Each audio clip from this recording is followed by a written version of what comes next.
Welcome back. आप देख रहे हैं भारत 24। आरजेडी के कार्यकारी अध्यक्ष बने हैं तेजस्वी यादव। आरजेडी राष्ट्रीय कार्यकारिणी की बैठक में ये बड़ा फैसला हुआ है। लालू प्रसाद यादव की अध्यक्षता में ये बड़ी बैठक हुई है। ये बड़ी जानकारी इस समय मिल रही है। आरजेडी के कार्यकारी अध्यक्ष बने तेजस्वी यादव। आरजेडी राष्ट्रीय कार्यकारिणी की बैठक में ये बड़ा और अहम फैसला लिया गया है। लालू प्रसाद यादव की अध्यक्षता में ये बड़ी बैठक रखी गई है। बैठक में तेजस्वी के नाम पर मुहर लगी है।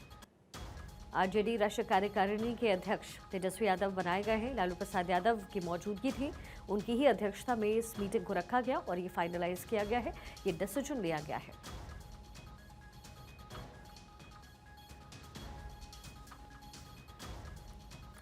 यानी कि अब पूरे आरजेडी की जो कमान है वो ऑफिशियली अब तेजस्वी यादव के हाथ में रहने जा रही है।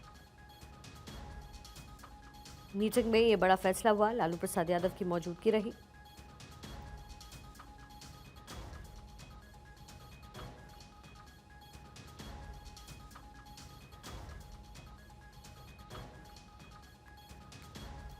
विधानसभा चुनाव की हार पर इस बैठक में मंथन हुआ।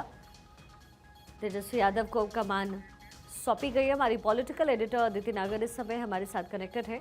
अदिति, वैसे तो एक तरीके से माना यही जाता है कि लालू प्रसाद यादव जिनकी विरासत तेजस्वी यादव के हाथ में है, लेकिन अब इसे ऑफिशियली दिया गया है। साथ ही हार पर भी चिंतन मंथन हुआ है, क्योंकि बड़े कॉन्फिडेंट होकर के तेजस्वी यादव बार बार ये कहते हुए नजर आए थे अदिति बिहार चुनाव के समय में कि इस बार जीत तो उनकी होगी पुख्ता तौर पर। अब ऐसे में क्या बदलाव आरजेडी में और बिहार में ओवरऑल देखा जा सकता है?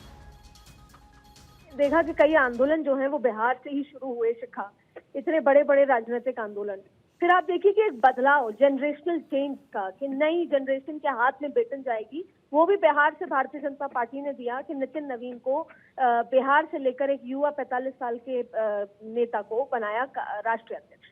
फिर आपने कुछ दिनों पहले सुना होगा कि जो कांग्रेस के विधायक हैं उनके अंदर एक नाराजगी है अपने नेतृत्व को लेकर, भले ही कम है लेकिन किसी भी तरह का कोई नेतृत्व आगे किस तरीके से पार्टी को बढ़ाना है, संगठन को मजबूत करना है, जिसको लेकर राहुल गांधी ने अपने विधायकों से बात की थी, उनको समझाने की कोशिश की, क्योंकि इस बात की बात निकल कर आ रही थी कि कहीं वो विधायक अपनी विलय ना कर ले या अपने आप को दूसरी पार्टी से ज्वाइन ना कर ले।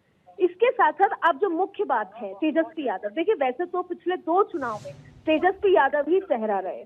पिछले 2 चुनाव में तेजस्वी यादव ने ही पूरी चुनाव की कमान को संभाला, और लेकिन अध्यक्ष हमेशा लालू प्रसाद यादव रहे। लेकिन अब ये जो बदलाव है, भले ही नतीजे अच्छे नहीं आए, लेकिन अब ये बदलाव पूरी तरीके से, आप देखिए कि पारिवारिक बात भी है कि उनके जो बड़े बेटे हैं उनको बेटन नहीं दी गई। लालू प्रसाद यादव ने तेजस्वी यादव को ही चुना।